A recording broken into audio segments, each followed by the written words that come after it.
If you need help for the Juror Student Show for printing, Greg is available to help on Tuesday next week from 3 to 5 in Hartnett Hall. So if you need, again, wanting to print photos or something from another class, get them and plan again. I could also be there a little bit later than that too. If you aren't able, if you're interested in doing digital prints for the student show, whether photography or digital work, and you're not able to print stuff on Tuesday, just please reach out to me by email and we can set up a time to do that over the next week. Again, there's a couple classes here listed, math and society. If you need a math class, again, Dr. Geller has said that this would be a good one for artists. Also, advanced photo printmaking, we're getting really close to having a full cohort of printmakers. You do not have to add print one to be in this class. So if you're interested in learning litho and etching, come talk to me, we'll get you in. Okay. Anything else? You'll also see this. Sorry, Blair. Blair is having a library photography workshop on Wednesday. Starts at 1. Blair, you want to give a quick pitch for that? The faculty told me that some people needed a little bit of help photographing 3D work. We do have a photo set up in Pioneer, so if you have a piece of ceramics you'd like to learn how to photograph, bring it with you. It'll start at 1 o'clock in that photo studio. If you don't know where it is, just go down the hallway, you'll find us. If you can't make that time and you really want help knowing how to photograph your work, send me an email and we can meet up a different time as well. Last thing on the announcements, the framing workshop for the Juror Student Show will be next Friday at 2 p.m. Due to the generosity of the Wentz family, we have purchased a large amount of 16 by 20 and 18 by 24 frames that are for student use for such things as the Juror Student Show. So we have a great number of those. So if you have work that you need to frame, whether that's matting, even wire hanging, getting it ready for the show, that will be next Friday at 2:27. They're to borrow. Those frames you have to return. If you use a metal frame from our donated frame stock that we have, those are ones that you can keep and reuse. These wood frames that we've purchased with the grant funds, they do need to be returned so that they can continue to be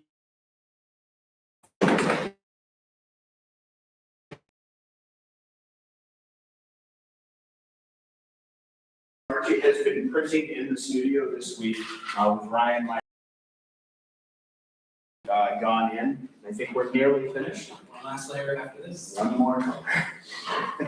All right. Well, Dave is a queer multidisciplinary artist working in bookmaking, printmaking, and papermaking. He's exhibited work in the U.S. and nationally. For 16 years, he's created artwork, curated exhibitions. Huge print exchanges. We'll get there.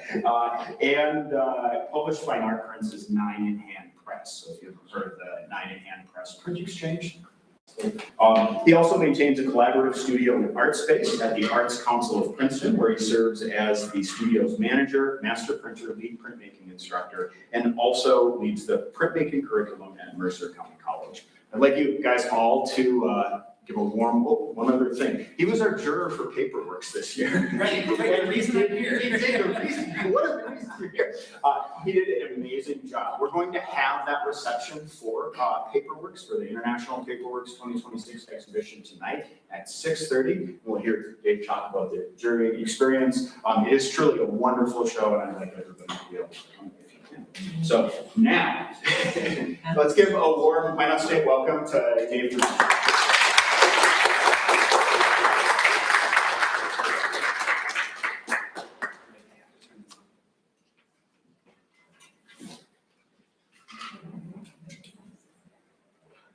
Good, Greg? All right, thanks all for coming. I know for a lot of you, you have to be here. I was introduced many, many years ago. So I appreciate you coming. I appreciate you taking the time out of your day, for those of you that didn't have to be here, for coming to swing by. I don't know, I've watched a couple of these online. I don't know generally the best structure to do this in, this artist talking. I'm a storyteller. When I teach, I like to tell stories about my introduction to printmaking, my swimming through the waters of print. So I'd like to tell you a story today, a story of how I developed the work that I make, how I became the artist and maker that I am, supplemented by a couple of photos. It is, I think, the best way for me to talk about my artwork, to tell you where it all comes from my childhood in the suburbs of New York City to where I am now in the suburbs of New York City. I haven't gone very far in those almost 40 years. I'll leave some time for questions at the end, and then I'm going to invite you, if you have time after class today, swing up to the print studio. I'm going to be up there printing for the rest of the afternoon, cleaning and signing and curating prints. So I'll be there if you've got questions or just want to see what I've been working on for the last little bit. Let's start there. So I was born and raised in New Jersey to two parents who would separate soon after I entered elementary school. My dad, Silvio, the man with the mustache, a mild-mannered dad whose upper lip has forever been covered with the curliest handlebar mustache from the time he could grow facial hair, was an industrial designer and, an industrial engineer and commercial designer. He paid that. Mom, Fran, an only child, was a preschool teacher and an office assistant who, by her own admission, couldn't draw a straight line with a ruler. I was raised in a house with the only grandparent I'd ever known. My mom's mother, my grandmother, were Grams, in a space that encouraged my creativity and mess making, so long as that mess was restricted to outside, or the basement, or what could be cleaned up off the kitchen table before dinner. I was raised, probably like a lot of kids of my generation, as an outside kid. Our house backed up to a stretch of woods that the neighborhood called the Woods, which was maybe just a 15-foot wide stretch of land behind my house, full of rocks and weeds, toppled trees and leaf piles, and definitely some snakes that separated our property line from my elementary school's baseball fields and the hill, which I've heard a lot about here. There's a lot of hills we talk about in Minot. That hill was a maybe 40-foot incline that I trudge up every morning from kindergarten to 5th grade and sled down every winter. The hill was where we spent a lot of our summer too, as at its top. Next to my best friend's house was a giant playground made of black rubber tires, always scalding hot in the summer sun and always teeming with hornets. When they finally replaced that playground to a more modern and wooden plastic one when I was in 7th grade, I remember some of those discarded tires made their way into the woods, now probably the homes of families of chipmunks and insects, snakes, and probably still tons of hornets.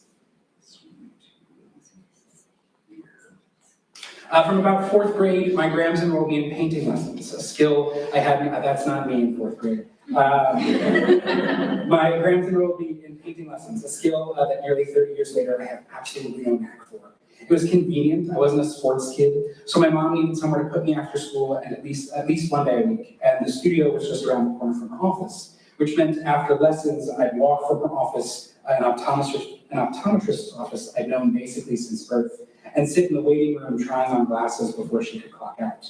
These less than spectacular paintings of animals, flowers, and landscapes still hang in my mom's house, in tandem with only one print I've ever made in 20 plus years of being a printmaker. Art, as a rule, was not awarded much value in my childhood. Sure, I could be an artist, so long as it meant you could be economically stable. And my brain heard that clearly as you should go into animation specifically for Disney, specifically before the world of hand-drawn animation crumbles, and specifically because our local community college had a program geared for Disney animation. And I've never really investigated whether or not that last part is true, or it was the hope that my parents could save a couple of bucks sending me to community college close to home.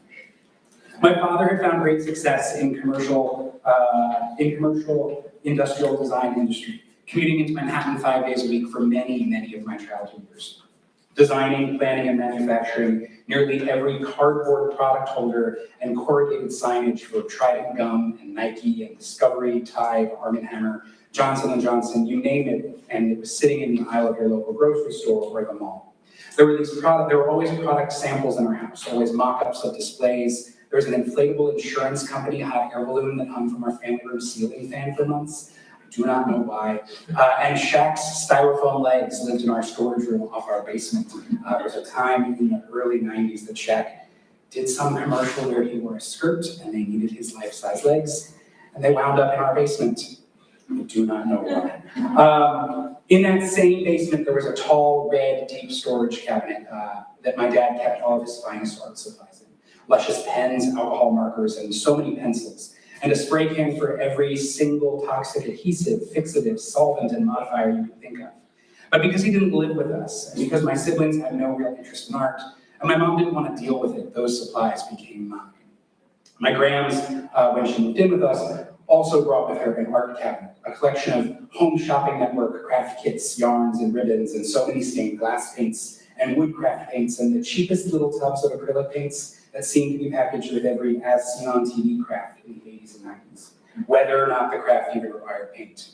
I remember bottles of puffy paint from birthday party make-your-own t-shirt activities, and so many sticks of colored hot glue for jewelry making and magnet making, and bags full of beads and buttons that I don't think ever got used for anything, and a container of pennies that my brother and I laid out in the driveway. No, I do not know why.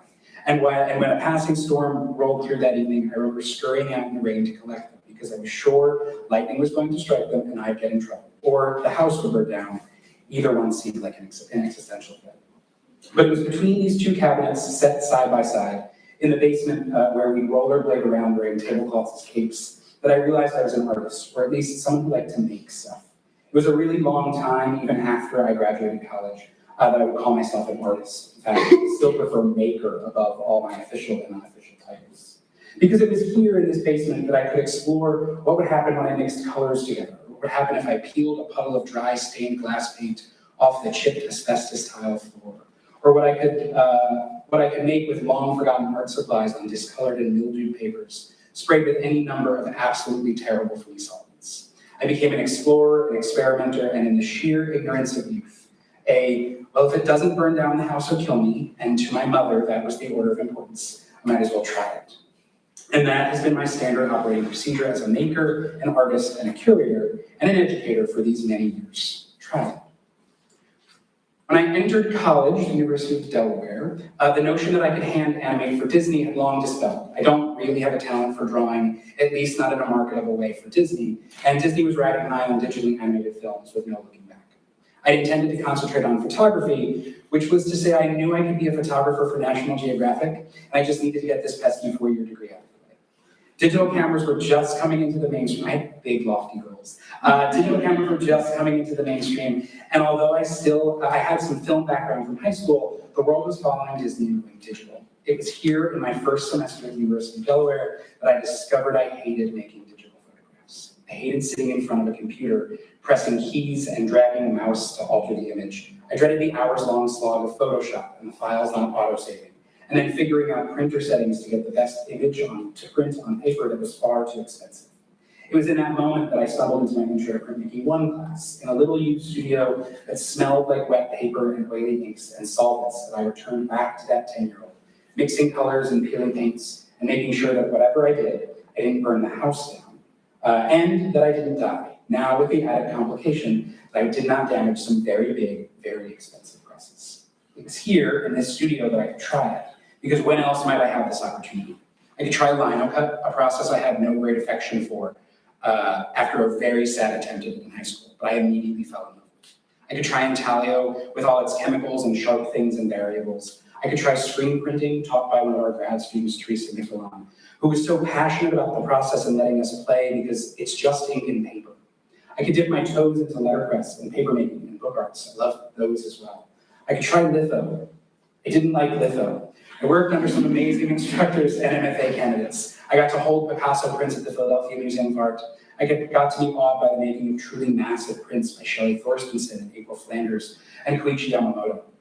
I learned to understand that printmaking could be more than just ink on paper and textiles from Troy Richards. The idea that multiple processes, digital intervention, and conceptual art could have foundations in the very traditions of printmaking. That the act of making was just as important as the thing I made. When I told my parents about this new passion, my mom didn't understand. And maybe she still doesn't understand what printmaking is, and maybe she doesn't understand how I'd support myself with making t-shirts. I don't make t-shirts. pictures. My dad knew of printmaking. He graduated from Pratt in the 70s with ample studio credits to his degree.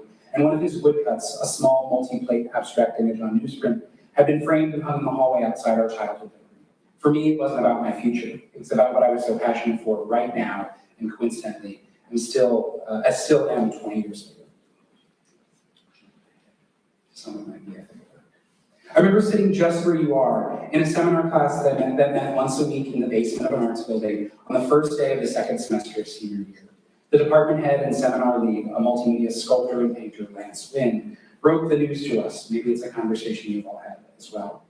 A collection of BFA students on the cusp of graduation, just beginning to give birth to our BFA exhibitions. He said, in 2 years, less than half of you will be making art. In 5 years, maybe 10 of you might still be making art. And in 10 years, we'll be lucky if more than a handful of you are still doing it. It was a terrible way to start that class, but he wasn't wrong, hindsight being what it is. I was determined from that day to be in that 10-year plus handful. This is a small selection of my BFA work, because even though I hated litho, I love the idea of drawing on stone.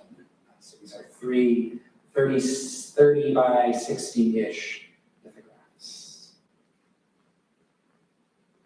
When I graduated, I knew what Lance had meant. I went back home, back to my restaurant managing job that I'd kept on and off at college, and didn't touch art for months. I dabbled, sure. I picked up drawing here and there. I tried to find opportunities in Manhattan for entry-level gallery jobs and museum assistantships. I fell into an externship at the Dudene Paper Mill, a handmade papermaking studio in Manhattan that worked with really big artists. A place and a practice that was so much about trying it might as well have been their motto. Bringing in artists to explore their work through handmade paper and on handmade paper, I left Manhattan every day covered head to toe in paper pulp and absolutely broke and so fulfilled. On my days off, I started volunteering at the Printmaking Council of New Jersey, where peripherally, I met Ryan, when the University of North Dakota's Sundog Multiples came to audition for the artist Daniel Heyman. First, I was their do-it-all on a shoestring budget studio guy, and then as a hired part-time studio manager, gallery technician, educator, and handyman. In the small nonprofit world, you wear a lot of hats. I was back in a printmaking studio earning peanuts, but I also had unfettered access to presses again. It was here at the Printmaking Council that I found my footing. It was the first studio that offered me an opportunity to teach, the first gallery that offered me an opportunity to curate, the first gallery out of school that put my work in a show, the first print shop that hired me to print for other artists. Again, many hats. It was the first that trusted my skills and experience to seed a local papermaking program, modeled after Combat Paper, a one-of-a-kind transformative papermaking program for veterans and active duty military service members to pulp their decommissioned uniforms and military ephemera into handmade paper. Founded and developed by Drew Cameron and Drew Matop in the early 2000s.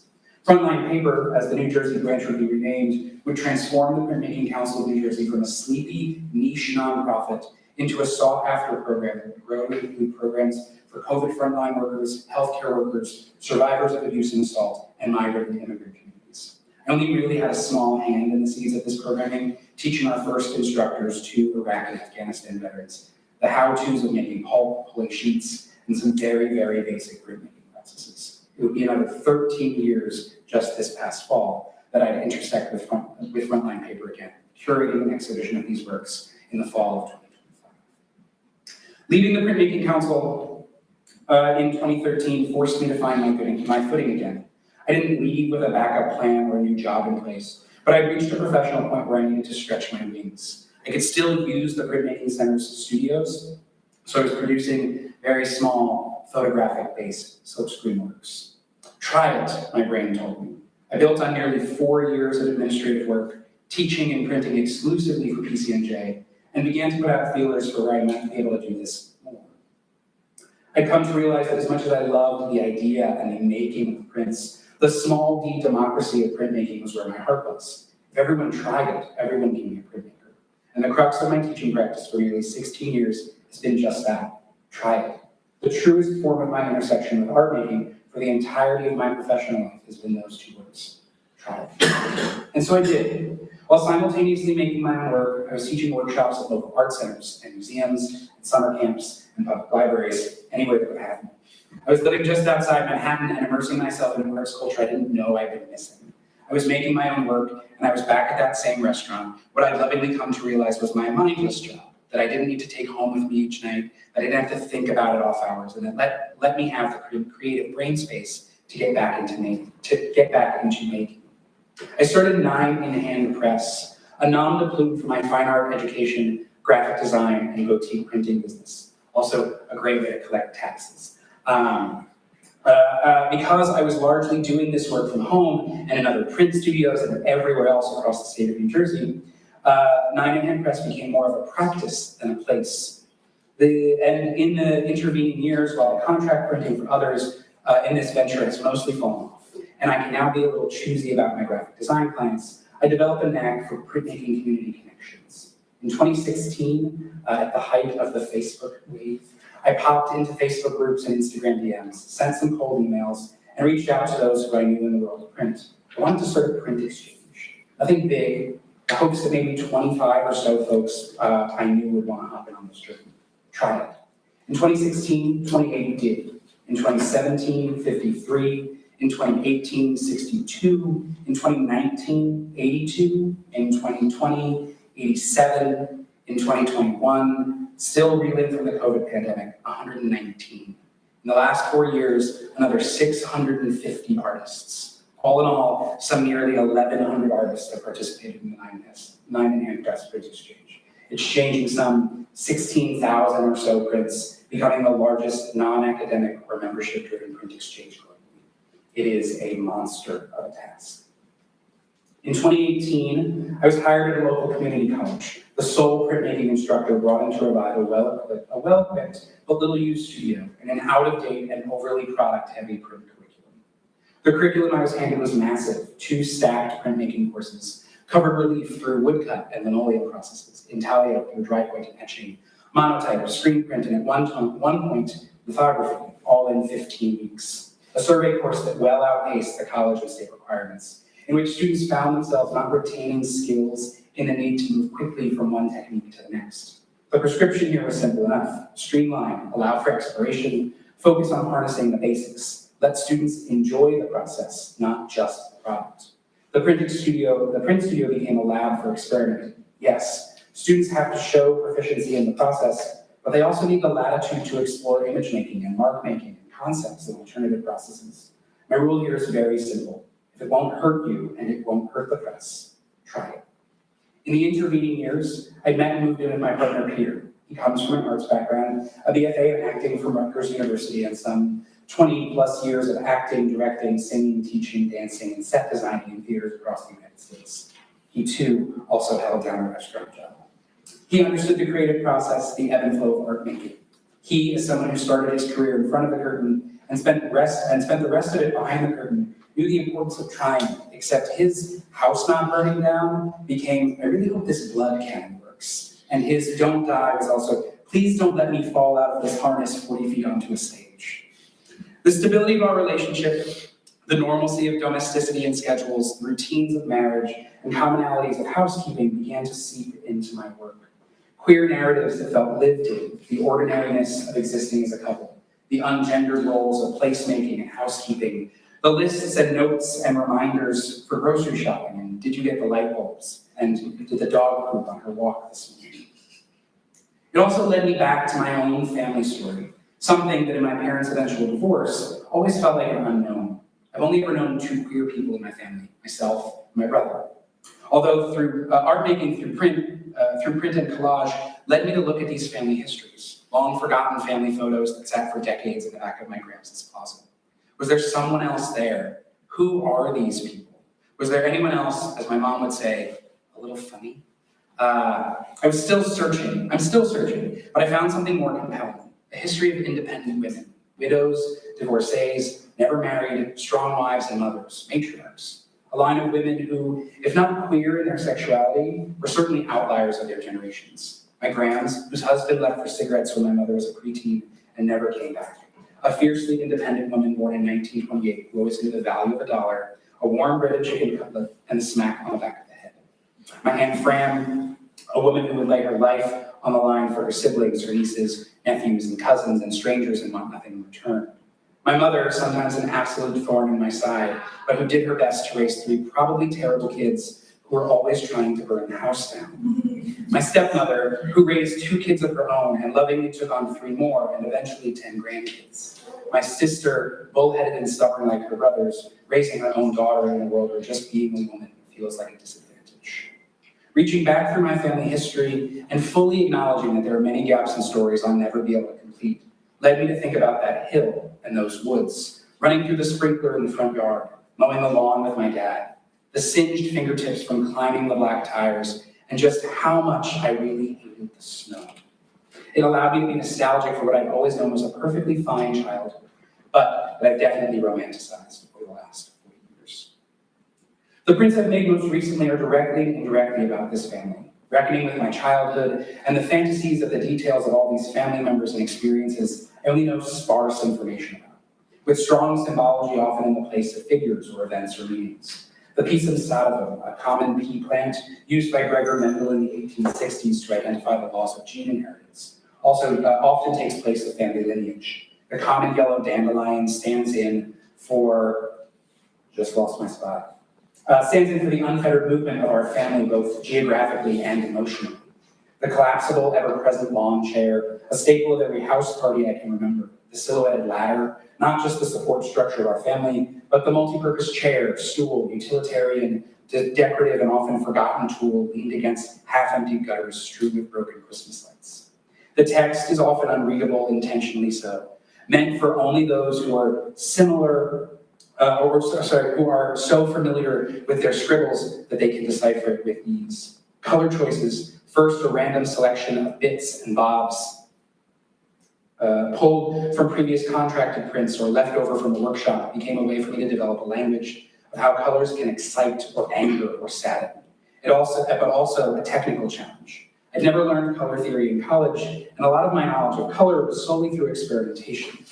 I was moving through well-swum waters, but not waters I often swam.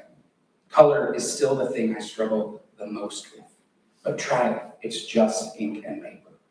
I began to gravitate toward colors that were immediately recognizable, and colors that spoke to my process. Sepia-toned photographs, vibrant collage papers, the universal colors of masking tapes and painter's tapes, and newsprint. My colors became more intentional as well. A shelf of ink containers meticulously made to mimic real life. Frog brand green painter's tape, 3M blue painter's tape. A selection of tans and beiges for printing masking tape, and newsprint and to image aged photographs and papers. Very specific hues of tomato reds and not quite ochres, high school Letterman jacket green, and colors that only I would really know. The blue-black enamel of my grandma's chinoiserie furniture. The primary colors of the clown wallpaper my parents decorated my childhood bedroom in. The sunshine and avocado tile of the bathroom my siblings and I shared. The candy apple red of that art supply closet that my dad had in our storage room. Color ebbed and flowed from meaningful to playful to, I just like it, and began to dovetail with the connection of ephemera I'd gathered to add to my art making process. I wanted my prints to speak to that process, not shy away from it. The process was just as important as the product, and that process was collage. Sometimes directly on my work table, sometimes on my studio wall, sometimes with elements scanned and digitized to make color changes and size changes and permanence a little easier. Digitizing all these elements streamlined the screen printing process, one I've loved since high school for its immediacy and ease and cleanliness. But it was also a process I could develop a vocabulary of screens, some 30 or so in my studio, covered with hundreds of disparate elements, to pull from when I needed them. It also meant that the printed works could speak the same language because they used identical images without the need to carve in block or etch in plate. There's also no cheating if you use the same image over and over again. I could mask what I needed from the screen and pull many layers of many editions very quickly. There's also something to be said for keeping all of my didactics, the oiled paper, the mylar stencils, the digital files. I could pull them back out when I needed and make compositional decisions without needing to ink a screen. This marriage of working digitally and employing analog printmaking techniques also opened up doors I'd long shut in college and really only used professionally for my graphic design side work. I could use Photoshop and Illustrator not just to tweak photographs to get the best print, but to use these tools to better understand and facilitate my analog printmaking. I always tell students, I know enough Photoshop and Illustrator to do what I need for my own practice, but not enough to make a career out of it, and that's fine enough. Screen printing, this marriage of analog and digital and color and layers and plays with transparency and opacity, while building compositions on the fly, is where my art making practice flourished. I'm not someone who's going to spend days and weeks on the finest of intaglio processes or feel the need to develop a drawing style for litho. I'm a quick and dirty printmaker, and screen print is the most immediate way for me to get what I want.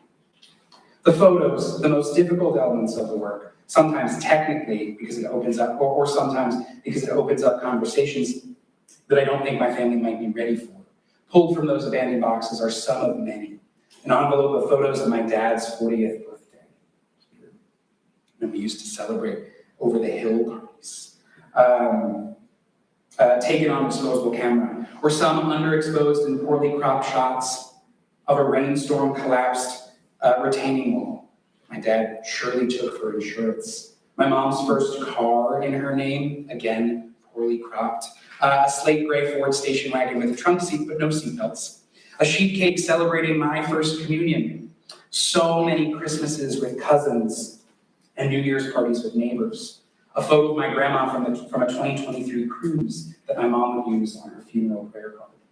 I want an audience to find themselves among the narratives of my prints. Feel the sprinkler-soaked grass at her feet, or the warmth of your grandmother's bony hands holding you on her hips. Read the recipes, the stories, the hand-scribbled notes left on the counter in your rush to get out the door. The dog's been walked, take the chicken out of the freezer. Write your name on yet another name tag, because you're new to this group, and it's really important that you write legend. In 2021, I was invited to 2 eventual life-altering opportunities. First, a residency with the Arts Council of Princeton. There we go. First, a residency with the Arts Council of Princeton, an organization I've been teaching here and there with since 2015, a 50-plus-year-old central New Jersey arts-based community nonprofit situated just steps from Princeton University. The residency offered me financial freedom, time and space to do exactly that. Not just try it, but try everything. The residency transformed my practice from what had dwindled to dabbling when I wasn't teaching to days and weeks and months of deeper studio practice than I've ever had. A full body of works began to develop and continues to develop. Get in the studio, make something, try it. Second, on the heels of my residency, I was asked to begin the planning and implementation of a new printmaking studio and printmaking curriculum at that Arts Council of Princeton. The organization had a small 300 square foot darkroom turned textile studio turned storage closet and a small influx of money from a generous family and the promise of a press, but they didn't know where to start. Try it. You know how to do this, even if you've never done it before. In the last 4 years, we built a contemporary printmaking studio named in the honor of and blessed by 93-year-old iconic printmaker Judy Brodsky. A full roster of printmaking workshops and classes and highly knowledgeable instructors, a suite of contracted prints, and an ever-growing need for more space. The print studio churns out easily hundreds of prints a year, the truest form of small D democracy. Everyone can be a printmaker. When these led to an opportunity to propose an exhibition, I jumped. An exhibition of printmaking taking over 3 full galleries and then some, inviting my print friends and colleagues to present their works, highlighting their past, presence, and futures of printmaking. The larger printmaking public an opportunity to show its coming off their presence. And finally, a chance to get frontline paper in front of more eyes. The prints in these shows are spectacular. To see our past, presents, and futures hanging before us, I still really get tingly thinking about it. Some of the hardest work I've ever done as a curator happened in those weeks. Wrangling nearly 200 artists, nearly 300 pieces of printed art, and all the minutiae that comes with installing a show. I was exhausted at the opening, but buzzing about truly nerding out about printmaking for the next 6 weeks. Coming back to that touchstone, everyone can be a printmaker, just try it. In the fall of 2025, I took a full-time job of studios and buildings manager at the Arts Council. I'm still their printmaking studio manager, still their lead printmaking instructor, still their contracted master printer, like I said earlier, many hats.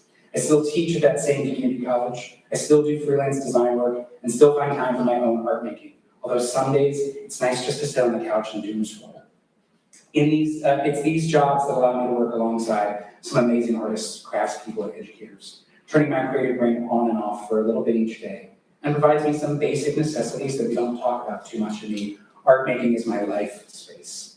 A regular, steady paycheck and health benefits, plus the flexibility to do things like travel to North Dakota on my spring break, between weekly sessions of teaching etching to artists brand new to the medium, wrapping up a bookmaking class this past Sunday, and starting weekly screen printing classes for 8 returning artists this Tuesday evening. I'm here first and foremost to attend a reception for the International Paperwork exhibit in the gallery tonight. An email dropped in my inbox last fall that invited me to serve as juror for this year's exhibition. As a printmaker and lover of all things paper, I couldn't pass up the opportunity. The works in the gallery represent just the smallest fraction of the works that were submitted.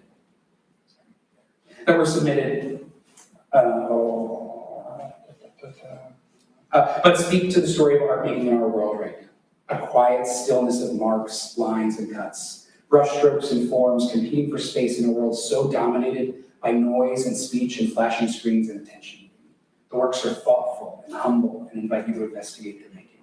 I hope to see you at the reception tonight. But I'm also here now, 1,700 miles from home, having spent the last few days working alongside Ryan and Micah and Greg and your peers on an edition of Prints for Flat Tail Press, attending tonight's reception, and speaking to you all, the current art makers of Minot and beyond. So, why am I telling you all of this? What can I leave you with? Sometimes the most direct path is the most circuitous one. Professionally, you'll ping pong through lots of jobs and interests and communities. It's okay, you're meant to. There's nothing wrong with there's no wrong way to find your footing. Opportunities are going to come at some of the absolute best and some of the absolute worst times. If you're able, say yes as often as you can. Sometimes you'll drive down a road too long and too far before you realize you should have turned back 15 miles ago. This is about art making. Learn all you can, when you can, while you can. Some things you'll need right now, some in 15 miles, and some in 15 years. It's okay to leave some things alongside the road that you don't think you need. Just drop a pin in case you ever need to find it again. Embrace the spontaneity of art making. Some things just happen, lean into them. Also embrace the work of art making. Some things require so much work to happen. Lean harder into those. In today's economy, the life of an artist isn't just art making. I'm here to tell you a really difficult truth. For many of you, in the world we've inherited, art making on its own will not pay the bills. Find something that you like to do that won't drain you and try it out for a little while. There's no shame in wanting economic stability, a steady paycheck, and health benefits. We can't make art if we aren't surviving, at least a little bit. At some time in your life, you're gonna have to ask yourself why you're making art. Probably at many points, to be honest. Figure out what that reason is. It can and will change. No one, absolutely no one, is going to find value in your art, your process, or your stuff until you do. The larger question, what's the point of art making in a world that values so much above art, is one you'll have to wrestle with every day. Finally, don't burn down your house, actually or metaphorically. My mom will be very mad at you. And when it comes to art making, try it, because what's the worst that can happen? Please don't burn down your house. I want to thank you all again for being here. I want to thank Greg and Joe and Ryan and Micah for the invitation to come and chat with you all today. If you've got any questions, I'm here.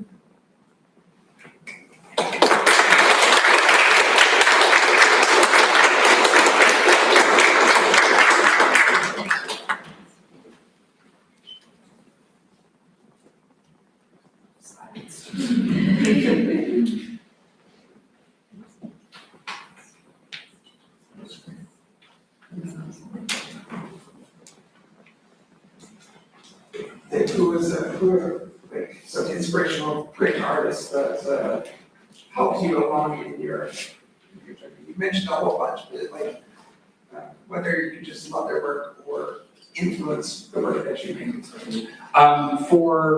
We've been working together, so my love of art making, my love of that experimentation, my love of that playfulness of what can happen in the print studio.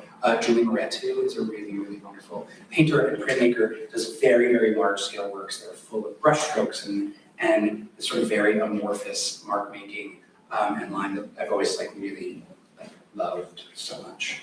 I love the work of, the name just ran right out of my brain.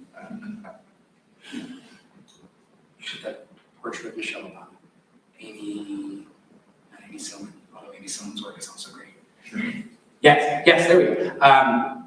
Amy Sherrill, there we go, thank you. Amy Sherrill, who you would know as the artist who did the official presidential or First Lady portrait of Michelle Obama. Had a fantastic show at the Whitney just a couple of months ago. Was supposed to move to the Smithsonian. That show was supposed to get bigger and move to the Smithsonian in the wake of everything happening. As generic as possible. Everything happening, she pulled that and it was moved to, I believe, the Baltimore Museum of Art.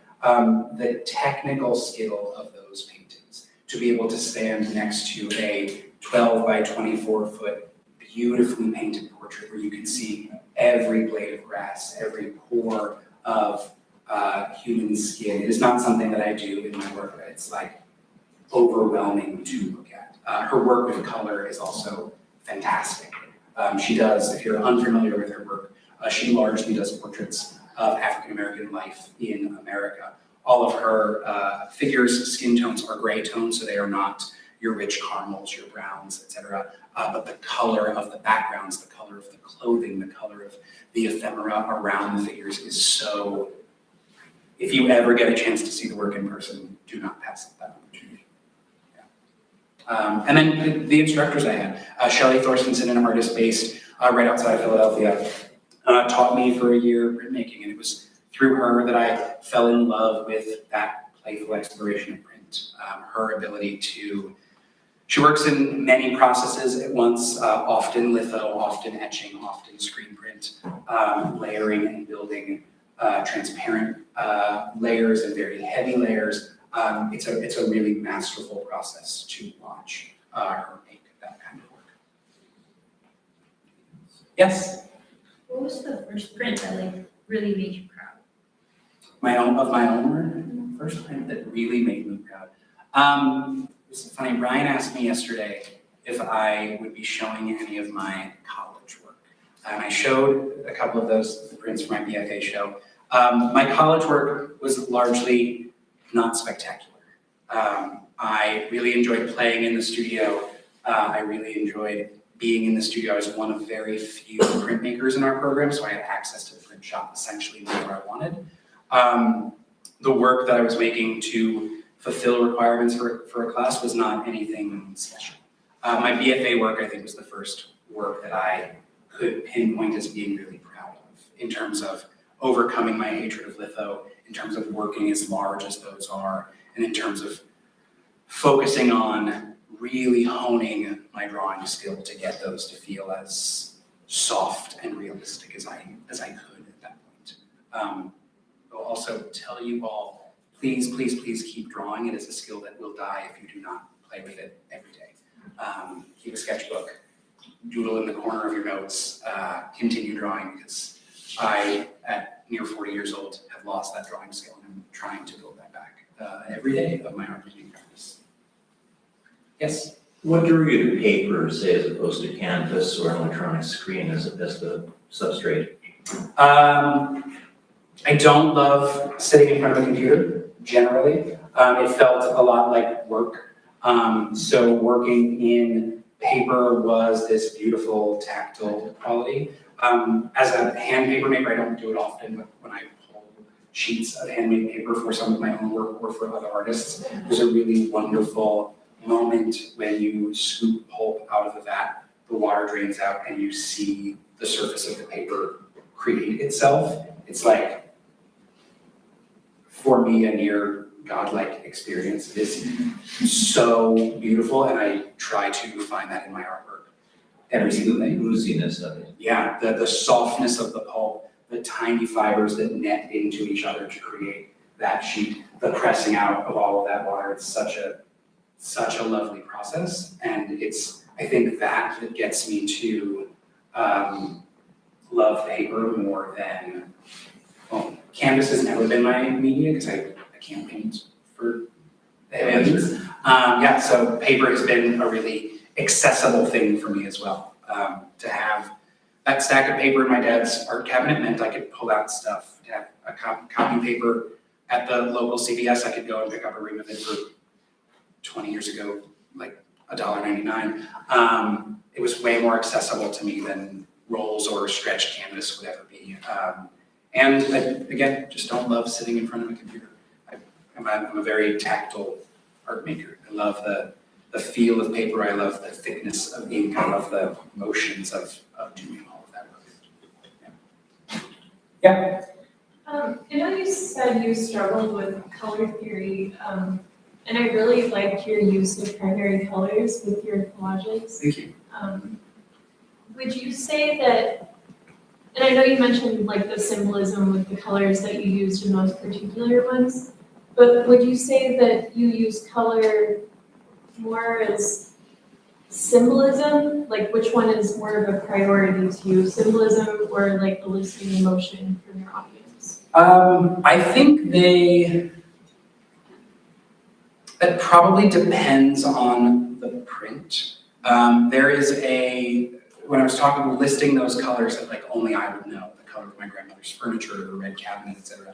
I don't know that I would ever expect, without standing next to the work and telling people that this is why I chose the colors, that they would elicit that same emotion in them that it does for me. So I think for me, the balance between colors from like a practical standpoint, colors that work really well together in a print, or colors that we were having this conversation this morning as I'm finishing up the print upstairs, or colors that fight, colors that vibrate next to each other. All of that feels really important for me. It's just sort of a project-based idea. But again, I think without me standing next to something, you would never know that like the color of the background color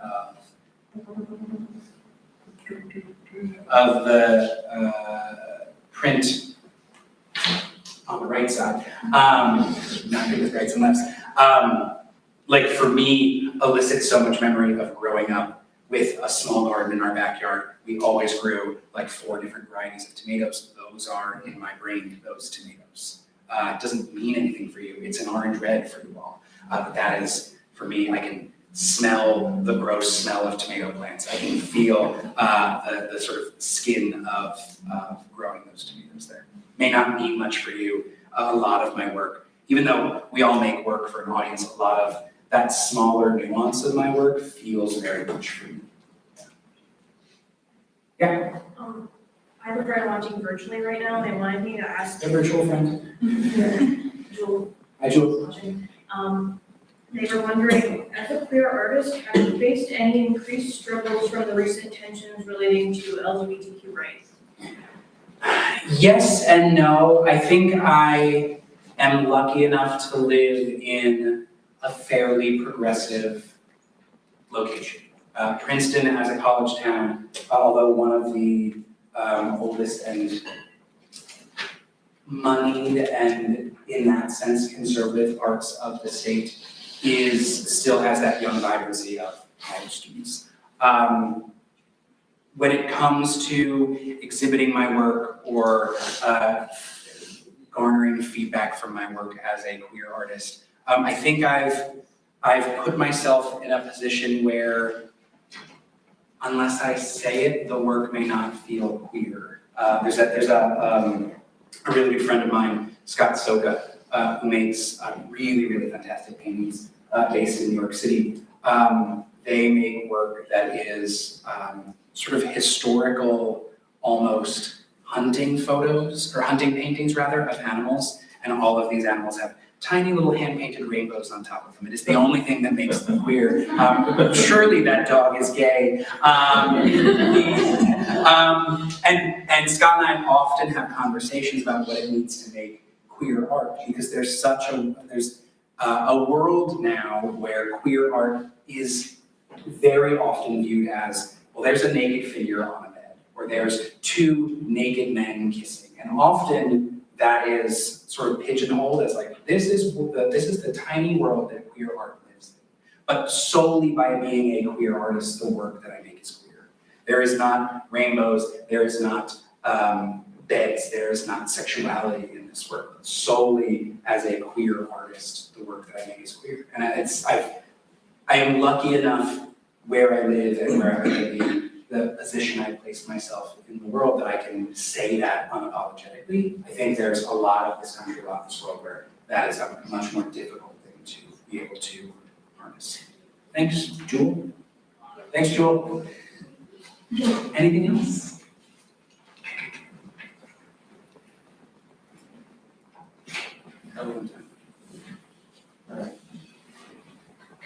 Okay.